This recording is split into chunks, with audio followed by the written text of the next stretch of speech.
Shalom. Wow, keren. Saya tuh paling terharu kalau ngelihat anak-anak muda ngumpul satu kesatuan mau belajar, keren. Tepuk tangan buat kalian semua.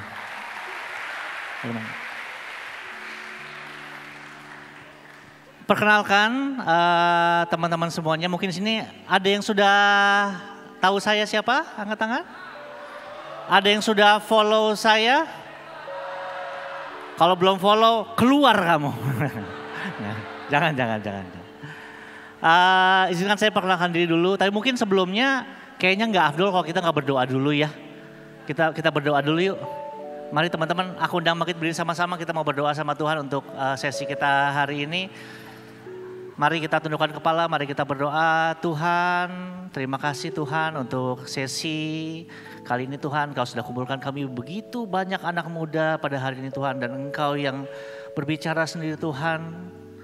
1, 2 orang, 2, 3 orang berkumpul, Engkau hadir di tengah-tengah kami Tuhan. Dan lihatlah betapa banyaknya kami anak-anak muda yang mencintai Engkau Tuhan.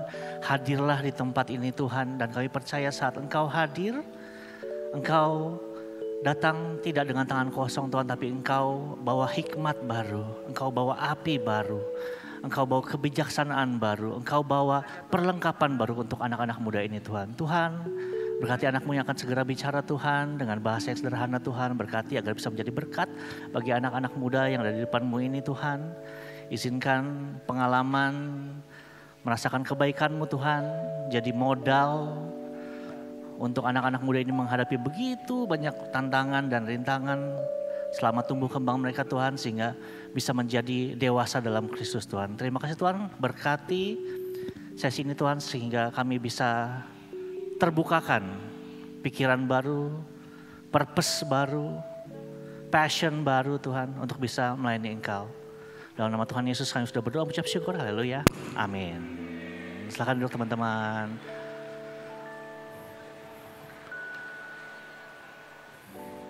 Oke, saya mungkin kenalan dulu sama teman-teman semua di sini. Mungkin ada yang sudah kenal, ada yang belum kenal ya. Jadi perkenalkan, nama saya Edozel. Ada yang tahu saya sebagai seorang YouTubers, ada yang panggil saya seorang selebgram, bahkan sekarang ada yang bilang saya TikTokers. Tapi saya paling senang kalau dipanggil anak Tuhan, sama seperti kita semua. Tepuk tangan dong bagi kita semua. Saya mau cerita kebaikan Tuhan dalam hidup saya. Tapi kalau ceritanya agak panjang, saya harus cerita dari saya masih kecil. Jadi saya akan cerita mulai dari saat saya masih embrio. Itu Tuhan sudah baik sama saya. Jadi berbeda dari orang-orang kebanyakan, saya termasuk yang tidak beruntung. Saya lahir tanpa seorang ayah.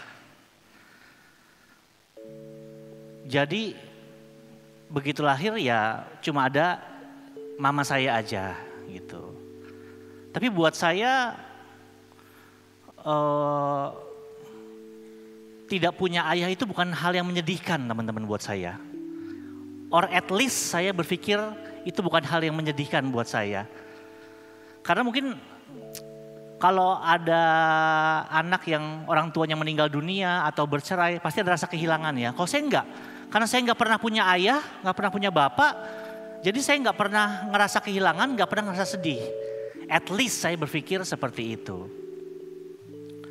Bahkan sampai sekarang pun saya nggak tahu siapa papa saya. Mungkin ada yang mau ngaku, kita kayaknya agak mirip ya.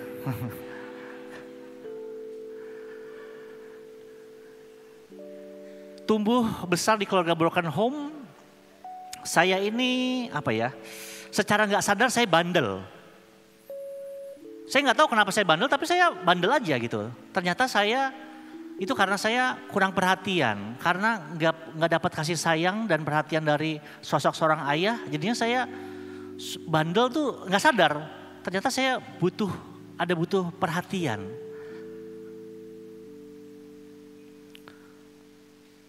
Dan karena mama sibuk kerja, saya nggak pernah dapat pembekalan agama.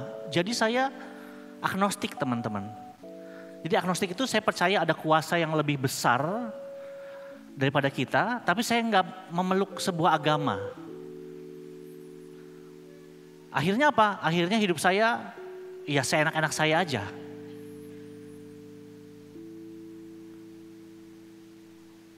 SMP, SMA, wah SMA saya makin meletek bandelnya teman-teman. Karena tadi ya saya butuh perhatian orang, saya butuh kasih sayang orang. Saya itu udah bandel playboy lagi teman-teman. Dulu saya pacar nggak bisa satu. Pacar saya banyak di mana-mana. Nggak penting cantik, yang penting banyak saya. Quantity over quality saya.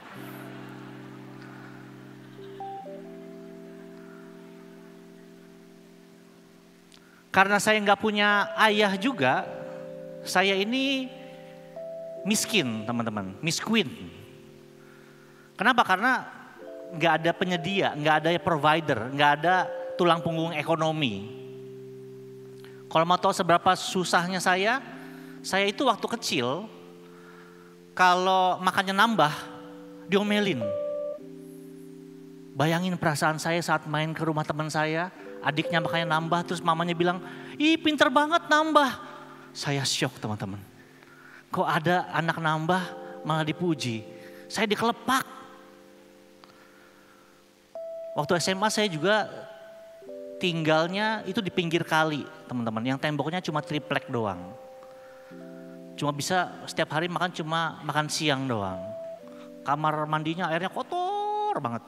Kadang-kadang kalau ke sekolah saya suka mikir, saya mandi gak ya? Kalau mandi kayaknya malah tambah kotor, airnya hitam soalnya teman-teman. Saya sekolahnya itu di SMA Negeri 2 di daerah Mangga Besar. Jadi pada saat saya kelas 2 SMA, mama saya menikah lagi. Mama saya menikah lagi, kemudian ikut suami barunya ke Papua. Kemudian saya ditinggal di Jakarta sendirian. Wah, bayangin anak broken home, umur 17 tahun, tinggal di Mangga Besar. Mangga Besar tuh kalau teman-teman nggak familiar, itu kayak Las Vegasnya Indonesia deh. Jadi segala diskotik, narkoba, prostitusi, semua pusatnya di sana. Nah bayangin anak broken home umur 17 tahun, kos sendirian tinggal di sana. Itu segala jenis dosa dari A sampai Z udah saya cicipin satu persatu. Saya sehancur-hancurnya anak broken home, ya itu saya. Semua stereotipnya anak broken home itu di saya semua. Dugem dari Jumat sampai ke Minggu 2 malam nginep di diskotik. Separah itu. Dalam perjalanan saya, akhirnya saya mulai terlepas dari dunia malam. Karena akhirnya selepas saya kuliah, saya akhirnya ketemu sama seorang wanita yang bisa menerima saya apa adanya. Cheers. Udah miskin, masa lalunya kelam ya kan. Tapi ada satu orang wanita yang menerima saya apa adanya. Wah, saya benar-benar bersyukur sekali. Akhirnya kita serius pacaran, akhirnya kita memutuskan untuk menikah. Tanggal 12 bulan 12 tahun 2012. Jadi hari itu antara saya menikah atau kiamat itu.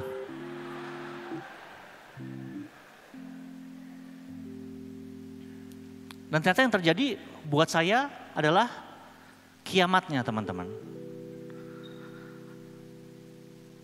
2 minggu sebelum prewedding di Bali, kita cekcok besar, ada masalah yang kita nggak bisa selesaikan. Akhirnya saya memutuskan untuk nggak jadi nikah. Saya bilang, keluar kamu, saya nggak mau ngeliat muka kamu lagi, kita batal nikah. Wah. Meskipun saya yang memutuskan itu, tapi saya stres, depresi, malu. Bayangin kita udah udah kirimin undangan dengan tanggal 12. Kita sudah rencana prewedding di Bali, bahkan fotografer kita sudah ke Bali duluan. Saking malunya, saya nggak berani ketemu orang, saya nggak ngabarin siapa-siapa. Bahkan fotografer wedding saya nggak kabarin kalau saya nggak jadi prewedding. Jadi kalau teman-teman lagi di Bali nih lihat ada fotografer lagi linglung, nah mungkin itu fotografer saya itu. Masih nyariin saya. Saya stres, depresi.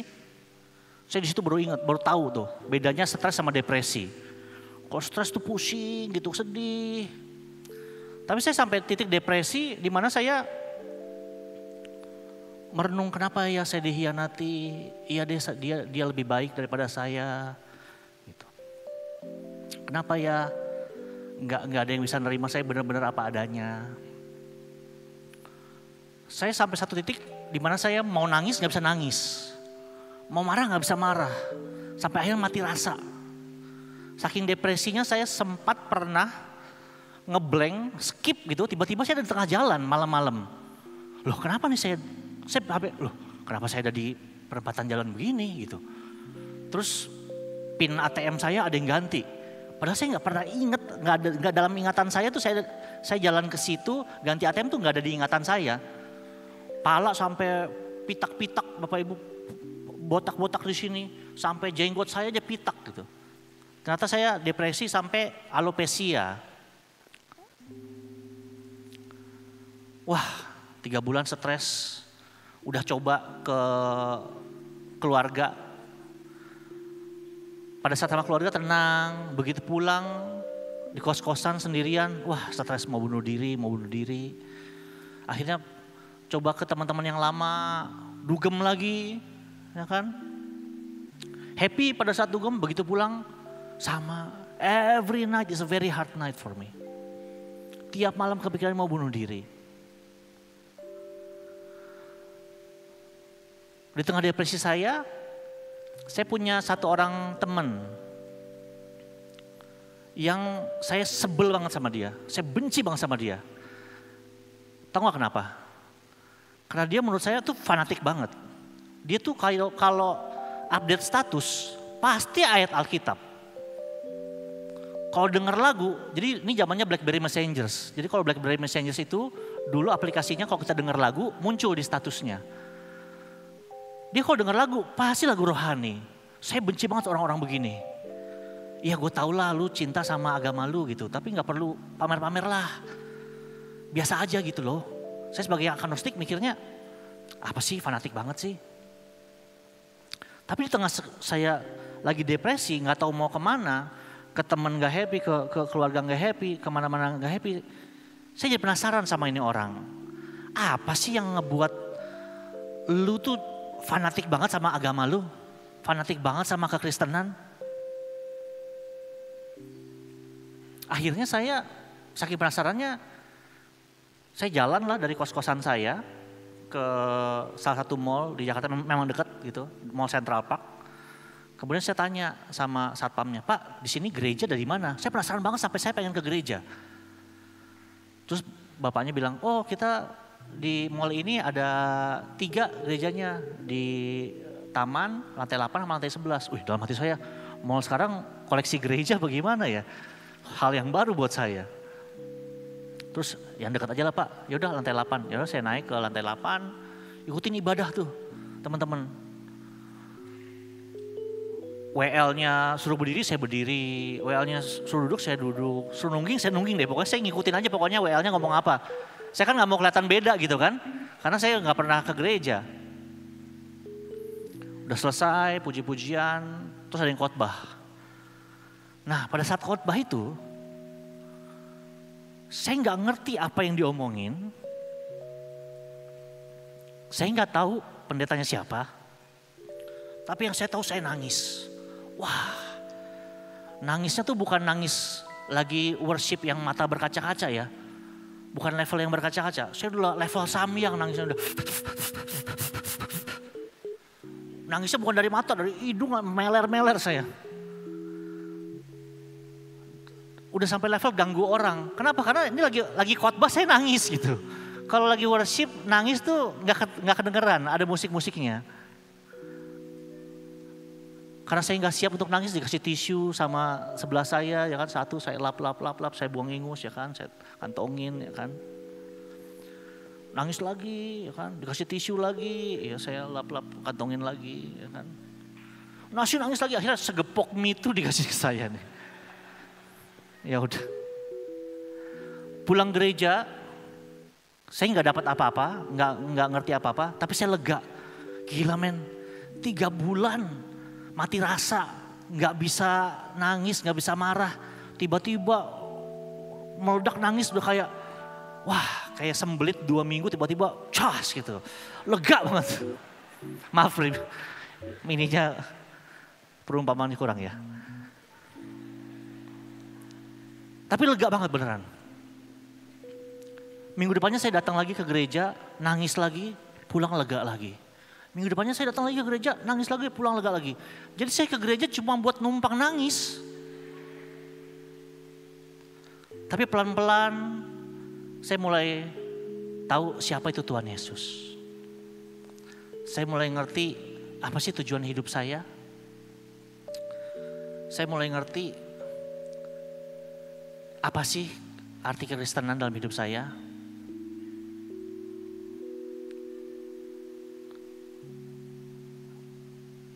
Akhirnya satu titik saya memutuskan untuk ikut Tuhan Yesus. Ternyata selama ini yang kekurangan dalam hati saya, yang kayak ada black hole dalam hati saya, yang saya coba untuk isi dengan kenakalan-kenakalan saya, dengan pacar-pacar saya. Saya pikir karena saya kurang kasih sayang. Saya coba isi black hole dalam hati saya. Dengan berbagai cara gak pernah puas. Pada saat saya ikut Tuhan Yesus saya baru ngerti. Ternyata black hole dalam hati saya. Itu begitu besarnya sampai cuma bisa diisi oleh satu pribadi. Yaitu Tuhan Yesus sendiri. And for the first time in my life teman-teman. Boleh tepuk tangan buat Tuhan Yesus.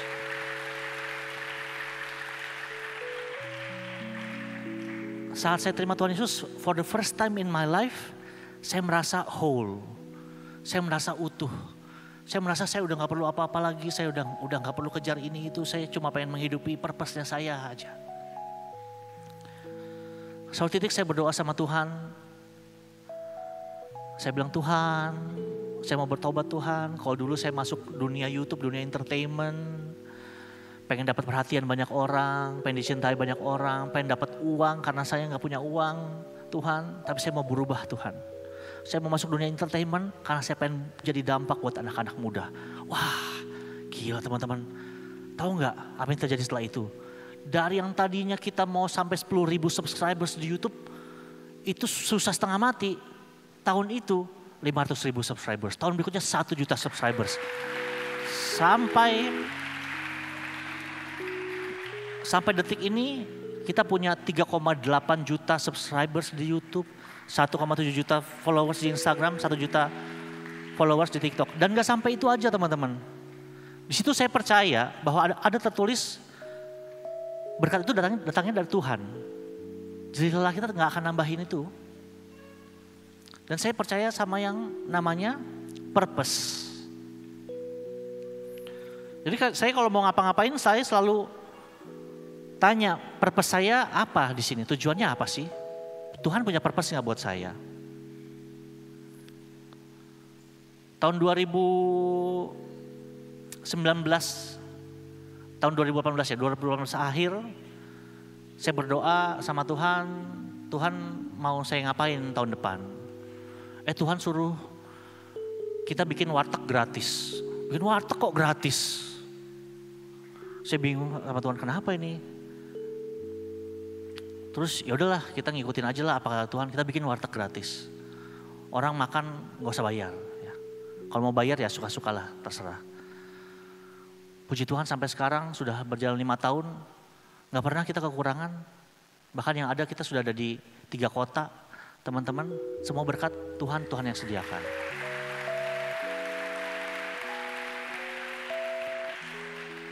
Lagi jalan warteg gratis, teman-teman. Pada saat COVID saya masih ingat bulan Mei, COVID 2020. Itu lagi jalan warteg gratis. Warteg gratis jadi bentuknya tuh food truck. Food truck kita keliling ke pemukiman pemulung, ke warga-warga rentan ekonomi. Kita bagi-bagi makanan gratis. Nah, satu titik bulan April tahun 2020, yang biasanya kita bagi-bagi makanan sambil setel lagu dangdut, mereka ngantri lancar, tiba-tiba rusuh. Oh, mereka berebutan karena COVID. Habis kena pemecatan karyawan, buruh-buruh 12.000 di Tangerang dipecat. Makanan berebutan sampai kita takut kan, karena banyak volunteer kita yang perempuan. Udahlah, taruh aja makanannya di jalanan, sopan nggak sopan biarinlah nomor 2. Yang penting volunteer kita aman. Di situ saya terpanggil. Tuhan suruh saya buka lapangan pekerjaan tahun 2020. COVID loh. Semua lagi susah, saya disuruh buka lapangan pekerjaan sama Tuhan. Terus ya udah, kita bikin restoran namanya Nyapi. Restoran Seisapi. Kita buka bulan Juni 2020. Lagi COVID-nya, lockdown-nya. Kita buka. Sampai saya dipanggil sama mentor saya, "Dok, lu gila ya?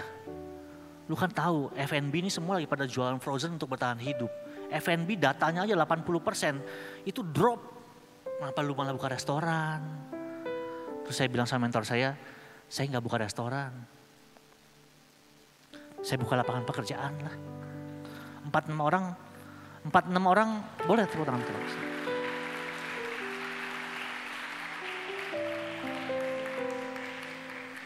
Saya bilang sama mentor saya, ya 4-6 orang kerja udah kerjalah gitu. Yang penting saya ngikutin apa kata Tuhan. Tahu nggak apa yang terjadi teman-teman? Dalam waktu 3 bulan, Nyapi buka 30 cabang. Gila nggak? Gila nggak? Saya kadang-kadang suka mikir, gila ya. Ini apakah saya masih orang yang sama yang tinggal di pinggir kali, yang temboknya triplek doang itu loh. Tapi sekarang bisa punya restoran 30 cabang. Gak make sense. Sampai sekarang saya masih wonder. Kok bisa ya? Gitu.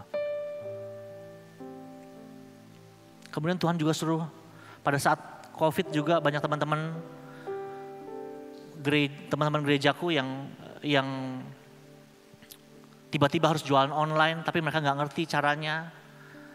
Akhirnya saya coba pikir gimana caranya buat bantu mereka. Ya udah, kita bikin skema baru di mana kita edukasi anak-anak muda, kita bikin Creator Academy, kita ajarin anak-anak muda ini gimana caranya biar bisa mereka bikin konten buat small business, buat restoran. Kita ajarin jadi content creators, jadi influencers. Habis itu kita kasih ke brand-brand. Nih, pakai ini buat kelola sosial media, pakai si A, pakai si B, pakai si C. Puji Tuhan, sampai sekarang tadinya mau bantu 2-3 orang teman gereja saya, sekarang social bread divaluasi 4 juta US dollars. Kenapa? Tuhan.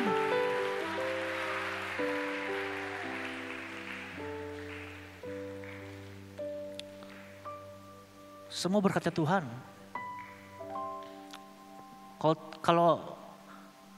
Jadi kalau saya ngeliat teman-teman tuh saya ngiri sebenarnya. Saya ngiri sama teman-teman karena udah kenal Tuhan dari begitu muda.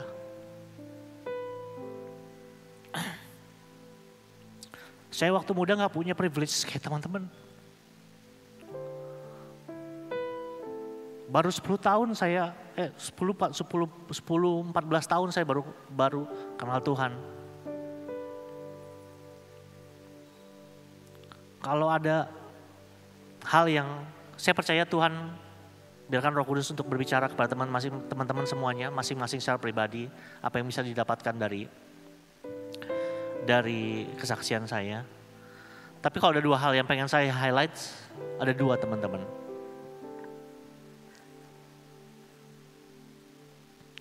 Yang pertama, teman-teman ingat gak tadi cerita saya di mana saya akhirnya ke gereja karena apa? Saya ke gereja karena ngeliat statusnya teman saya. Di aplikasi BlackBerry Messenger, yaitu kayak WhatsApp lah sekarang. Dari satu buah status aja, itu begitu powerful sampai memenangkan jiwa. Saya loh orangnya lagi depan teman-teman semuanya. Apalagi yang teman-teman sekarang punya. Ada Instagram, ada TikTok, ada YouTube, ada X, macam-macam. It's a very very powerful tools yang teman-teman bisa pakai dan harus pakai untuk memberitakan kebaikan Tuhan Yesus.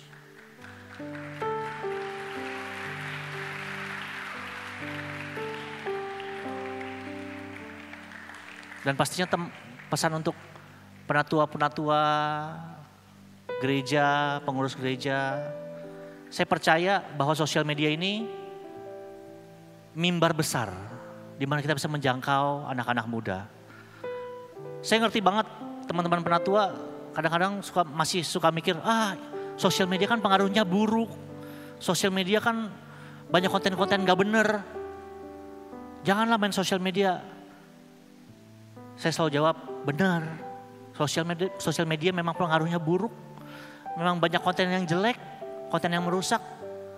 Tahu nggak kenapa? Karena kita nggak mau terjun ke sana. Kan kita harus jadi terang, jadi garam.